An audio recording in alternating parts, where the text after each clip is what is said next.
Bu videoda Sovyetler Birliği'nde halk tarafından en çok okunan kitaplar hakkında bilgiler vereceğim.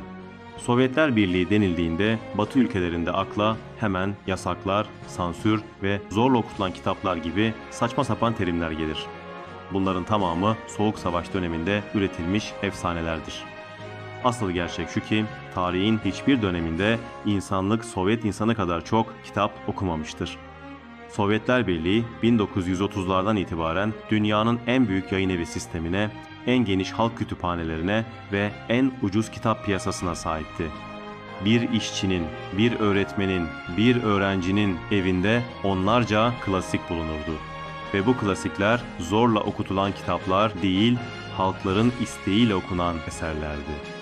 Batı'da popüler hale gelen George Orwell'ın 1984 ya da Hayvan Çiftliği gibi çok sayıda kara propaganda kitapları ise Sovyet insanı için anlamsız, hatta komik bulunurdu. Çünkü Sovyet insanı kendi toplumunu Orwell gibi ülkelerinden çok uzaklarda yaşayan propagandist kişilerden değil, bizzat kendisi ve kendi gibi aynı ülkede yaşayan edebi sanatçılardan öğrenirdi.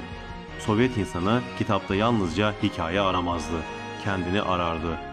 Gerçekte Sovyet halkı, devletin halkların ilerlemesi adına desteklediği kültürlerin içinde özgürce okur, tartışır ve üretirdi.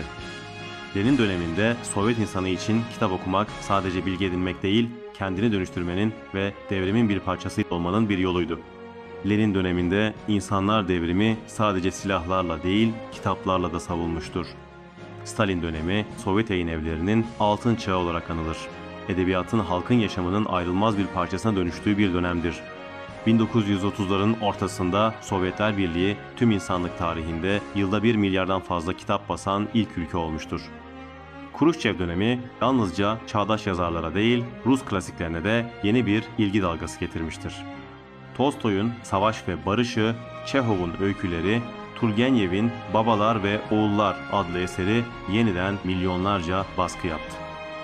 Brejnev döneminde kitap yalnızca bir eğlence aracı değildi. Ahlaki ve ideolojik bir rehber olarak da görülüyordu. Okuma bir Sovyet yurttaşının kültürel olgunluğunun göstergesiydi. Evlerde kitaplıklar birer sosyal prestij unsuru haline gelmişti.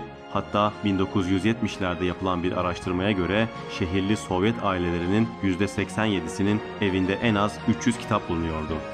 Gorbaçov'un glasnost politikasıyla birlikte Batı ülkelerindeki kitaplara da kısmen erişim açıldı. Sovyetleri bilinçli şekilde kötüleyen kara propaganda kitapları da ülkeye kısıtlı olsa da girdi.